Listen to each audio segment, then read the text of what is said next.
US and Ukrainian officials held tense talks on a proposal that would grant the US access to Ukraine's significant mineral wealth, including rare earth minerals like lithium, titanium, and zirconium. These minerals are crucial for high-tech products, and Ukraine has deposits of 20 critical raw minerals worth several $1 trillion.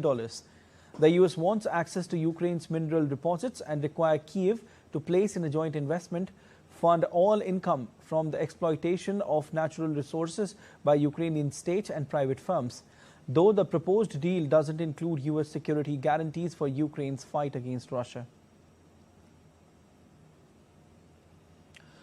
Meanwhile, President Volodymyr Zelenskyy calls on allies to make progress on a possible military deployment that could act as a deterrent against future Russian attacks after a halt in fighting.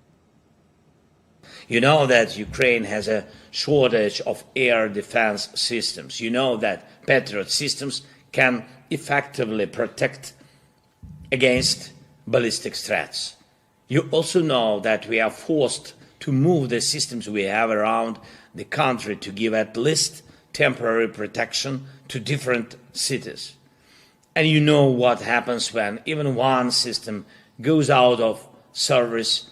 It means lost lives. I thank every leader, every country, everyone present here who's working with us on a new format, a format for a guarantee force, the coalition of the willing, a united force that can be part of the future security guarantees for Ukraine and at least our part of Europe after this war. Ukraine has once again made a strong pitch for NATO membership, calling it essential for future transatlantic security.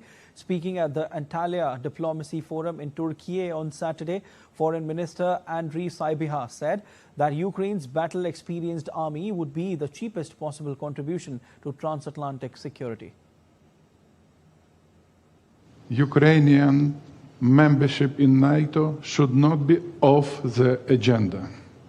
That's about transatlantic security. That's about our contribution. Ukraine now has 110 brigades with daily combat experience. And of course, it will be a realistic, true contribution in a future transatlantic security. And by the way, the most cheapest one.